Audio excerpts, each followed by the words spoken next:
د دې کهانۍ په شروعات کې موږ په یو آیلینډ باندې یو کلی وینو چې د هغې نوم ورک وي. په هغه کلي کې وایکینګز پاتې کېږي، کوم چې د ډریګن سره جګړه کوي بلکې د ډریګن نه یریږي نه، چې دا ډریګن لږ آی دین د دوی په کلي باندې حمله کوي او د دوی نه ځناوران تښتوي. په دغه کلي کې موږ یو هلک وینو چې د هغه نوم ایکب وي. دی په اصل کې د سټروک زوی. په دغه شپه باندې ولې ډریګن یو ځل بیا په دې کلي باندې حمله وکړي، نو دا ټول دغه ډریګن سره جګړه کوي، خو د ایکب نه کوي. ایکب دا خبره کوي چې زه هم د ډریګن سره جنګېدل غواړم. د ایکب پلار هغه منع کوي چې نه، ته کمزور یې، ته به د ډریګن سره جګړه نه کوې بلکې ته دلته کې کښېنه. د ایکب هلک راشي د ګوبر سره هتیار جوړول شروع کړي. ایکب چې کله هلته کې هتیار جوړې دی وګورو چې د چې کوم ملګري هغه د کلي مدد کوي لګیا وي. نو ایکوب هم پړ کې دا خبرو کې چې معلوم د خپل کلي مدد کول پکار دي، نو دې د وجې هغه ولېږه چې کوم هتیار جوړ کړی هغه والي د هغه کلي نه لږ لرې لاړ شي. ولته کې ایکوب دا سوچ کوي چې زه به دلته په ډریګن باندې حمله کوم. یو داسې ډریګن چې د هغه نوم نایټ فیوري، هغه ډېر زیات تیز وي، د بجلۍ په شانتې الوځي. ایکوب په خپل هتیار باندې د هغې نشانه اخلي او د هغې د ویشتولو کوشش کوي. ایکوب چې په خپل هتیار باندې کله د هغې نه غوځار وکړي نو هغه په غوځار باندې ولې دلته کې غوځار شي، ایکوب دا ویني ډېر زیات خوشحاله شي. دلته کې دی خفه هم شي ولې چې دی په دې غوځار باندې چا نه لیدلی. په دغه کې دوران کې یو بل ډریګن راشي، هغه په دې ایکب باندې حمله وکړي. ایکب د هغه ډریګن نه منډې وویني، د ده پلار چې کله دی ویني هغه په ده پسې بره وخیږي. سټویک او واکینګز چې په دې جنګ کې څومره ډریګنز نیولي چې کله په خپل زوی پسې وخیږي، په هغه کې دوران کې هغه ټول ډریګنان آزاد شي او د هغه ځینې والوځي لاړ شي.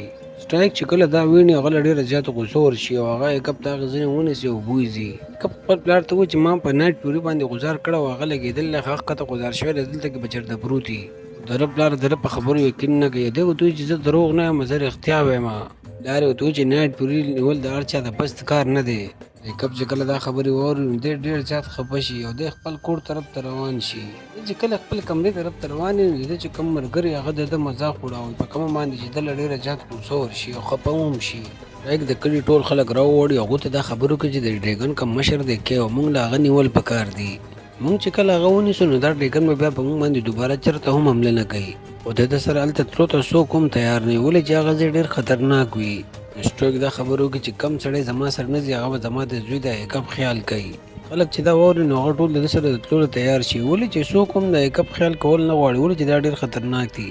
بیا سټروک په ګوبر پسې راشي، هغه ته وایي چې یاره زه د ایکب څه چل وکړم، خو د ډریګن سره جګړه نشي کولی او هغه کمزوری هم دی. ګوبر سټرایک ته وایي چې تا له پکار دی ته خپل زوی له د ډریګن سره د جنګېدلو ټریننګ ورکړې او په دې کلي چې کوم ټریننګ کېږي نو هغه له هم پکار دی چې هغه له موږ هغه ټریننګ ورکړو د ډریګن سره د مقابلې کولو.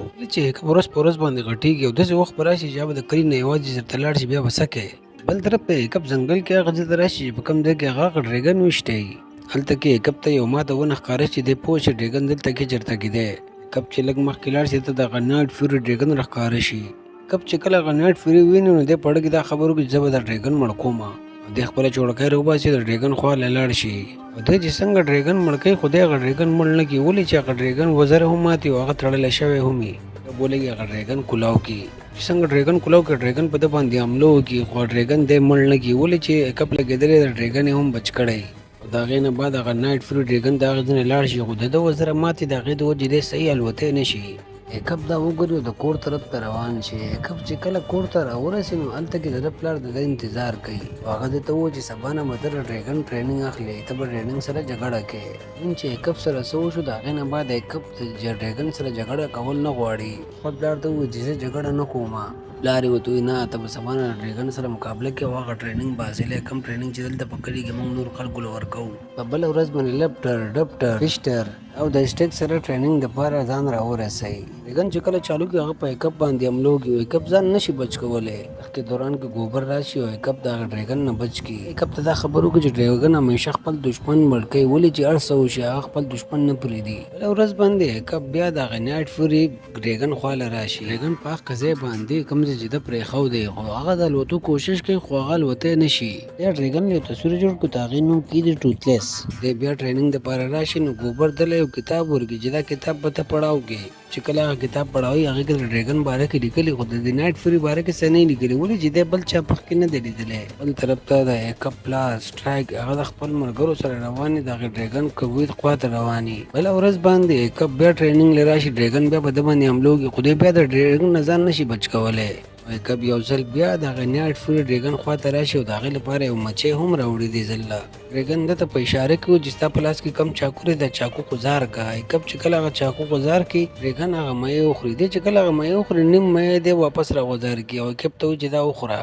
کب ولګي هغه مۍ وخوري. کب چې هغه مۍ وخوري نو ډریګن ته پته ولګي چې یاره دی زما مخلصه دی دا زما دشمن نه دی. دې نه بعد ډریګن د کب ملګری شي. دغې دا کب وایي چې یاره زه دا ډریګن ټچ کړم چې دا څنګه دی خو ډریګن ورته چې نه داسې به نه کوې. دې نه بعد ډریګن د ده سره لوبې شروع کړي د ده طرف ته یو داسې نقشه هم جوړه کړي. دوی دواړه بیا هلته کې لګیا مستیانې او لوبې کوي. هغې نه بعد کب ولګي دا ډریګن ټچ هم کړي.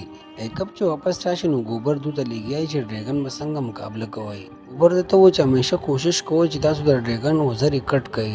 چې د کم ډریګن وزرې کټ شوي نو پوه شئ چې هغه ډریګن مړ شو. کب چې کله دا خبره واوري دی پریشانه شي ولې چې د نایټ فیوري هم یو وزره کټ شوي. کب بیا ولګي زر زر خپل کمرې ته لاړ شي ټوله شپه کښېني د هغه نایټ فیوري دپاره یو وزره جوړه کړي. کب بیا هغه وزره راواخلي او د نایټ فیوري خواته راشي د هغه لپاره ډېر شي میان راوړي. نن چې کله هغه میان خوري نو په وخت دوران کې کب ولګي ده ته هغه وزره ولګوي. څنګه وزره ولګوي نو نایټ فیوري په هوا شي او هغه ته کب هم ځان سره په هوا کړي او وزره صحیح نه جوړه شوې د هغې د وجې دوی دواړه راغوځار شي اوبو ته. بله ورځ باندې کب ولګي د ځان لپاره په دې ډریګن باندې د ناستې لپاره یو سیټ جوړ کړي. چې کله په ډریګن باندې ناستې الوځي نو په هغې دوران کې ده ته دا پته هم ولګي چې ډریګن ته د ګاز نه الرجي ده. کب چې کله ټریننګ ګراوند ته راشي ډریګن په دا حملو کې نو دی د وښو په ذریعه باندې هغه ډریګن بېهوشه کړي. مینه بعد چې ټول ملګري د ده خواته راشي چې دا تا څنګه وکړو ده خو عجیبه غونته کې کار وکړو. ټول د ده سره ملګرتیا کول غواړي. بیا بله ورځ باندې کب بیا د نایټ فیوري خواله راشي. کب چې کله در په مرۍ باندې ګرول شروع کړي د هغې نه بعد د نایټ فیوري بېهوشه شي. کب ته پته ولګي چې د ډریګن په مرۍ ګرولو سره هغه بېهوشه کېږي. ورځ باندې ټریننګ دوران کې هغه دغه عمل وکړي او هغه ډریګن هلته کې بېهوشه کړي. د هغې نه بعد هغه ټول خلک د کب پسې شاته رامنډې وي د سره دوستي کولو خلک د کب پسې شاته رامنډې وي د سره دوستي کولو کوشش کوي. له ډېره زیاته غوسه ورځي ولې چې دی ډېر زیات محنت کړی خو دی اوس هم ډریګن نشي هراولی. بل طرف ته کب هره ورځ کوشش کوي چې هغه د نایټ فیوري وزره صحیح کړي. کب ده ته د الوتو چل هم ښیي چې څنګه الوځي. بیا بل کب داسې وزره جوړه کړې چې هغه دی د خپلې خپې سره کنټرول کوي څنګه چې جاز پایلټ کنټرول کوي. او شپه کب ولګي دا ډریګن خپل کور ته راولي. هلته کې دا اسټریک مې ولي چې د دې په کب باندې شک راغلی وي. په دغه ټایم کې ټوټلیس ولګي د بلې دروازې په ذریعه باندې کب ونیسو د هغه ځینه وتښتي او دغه ځای کې اسټریک هم د خپل کسانو سره واپس راشي. ولې چې د ډریګن کم کېو دپاره تلی هغه ده ته میلاو نه شي دوی په میشن کې پیل شي واپس را رواني. څوک دلته کې ډېر زیات خفه او دی د ګوبلر نه د خپل زوی باره کې تپوس وکړي نو ګوبلر ورته ووایي چې ستا زوی خو ډېر زبردست دی او په دې کلي کې ټول نه تیز دی په ډریګن هراولو کې. او کب خو ډریګن له په داسې طریقو باندې شکست ورکړو چې اوسه پورې چا هم نه دي ورکړي داسې شکستو. څوک چې کله د خپل زوی باره کې دا خبرې واوري نو دی ډېر زیات خوشحاله شي. سټویک د کب سره ملاقاتو طرف ته روان شي. طرف ته مونږ ګورو چې کب په نایټ فیوري باندې ناستې او الوځي.